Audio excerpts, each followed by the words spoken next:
In the vast reaches of the Andromeda Corporation's Interstellar Weapons Research Lab, there was one individual that everyone whispered about. The human. Me, the only human weapons tester in the galaxy, signed on for a job nobody else would take. And my alien coworkers were delicate, in more ways than one. My name's Alex Ramirez, ex-military from Earth, and my job was pretty simple.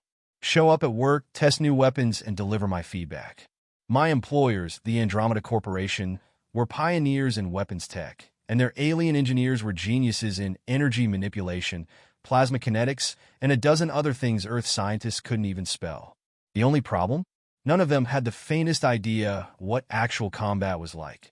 I learned this on day one. I walked into the testing range, expecting a high-tech arsenal, only to be handed what looked like a fancy glow stick with a handle.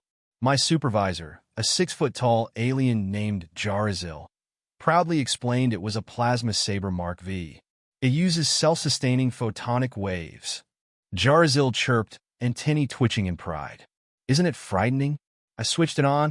The blade hummed softly, a shimmering blue glow that barely heated the air around me. I switched it a few times, and it felt like, well, a prop from a kid's show. It might cut butter if it was feeling ambitious.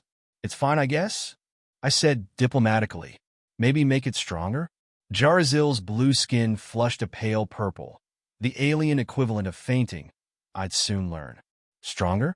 This level of output could destabilize atoms. Imagine the chaos. Yeah, I'll try to imagine it, I said, and thought of my old pocket knife. That was day one. 2 weeks later, trial of the shot cannon. By the end of the second week, I'd tested 12 new weapons and fainted 7 aliens. Word spread fast through the lab. Rumor started that I was a thrill seeker, maybe even a masochist by alien standards. Some said that humans were a legendary warrior species, capable of withstanding power levels that would incinerate most aliens. I didn't care what they thought, as long as they kept ramping up the power. But the alien engineers were another story. They started showing up in pairs, clutching their tails or wings in nervousness whenever I tested something. It didn't help when I tested a new shot cannon, and after a single unimpressive zap, casually said, just dial it up by 10, and let's see what this baby can do. 4 engineers keeled over at once. To be fair, it wasn't my fault the cannon backfired and electrocuted half the testing bay. The infamous plasma cluster bomb test. Then came the infamous plasma cluster bomb test.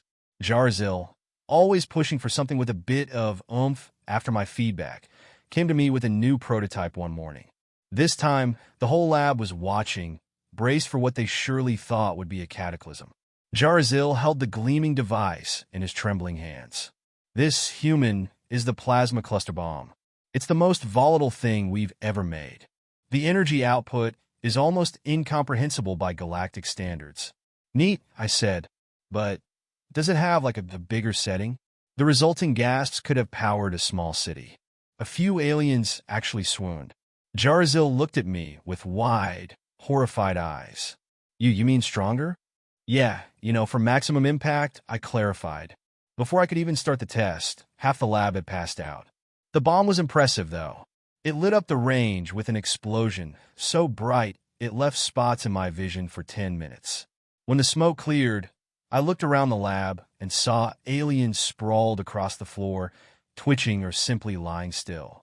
A few were muttering, human mad, too powerful, under their breath. It was only then I started to get a reputation as a legend, a walking enigma with a death wish. The day the engineers finally listened. One day, after a particularly intense session testing the antimatter cannon and knocking out 7 engineers, Jarazil approached me, visibly trembling but trying to look composed.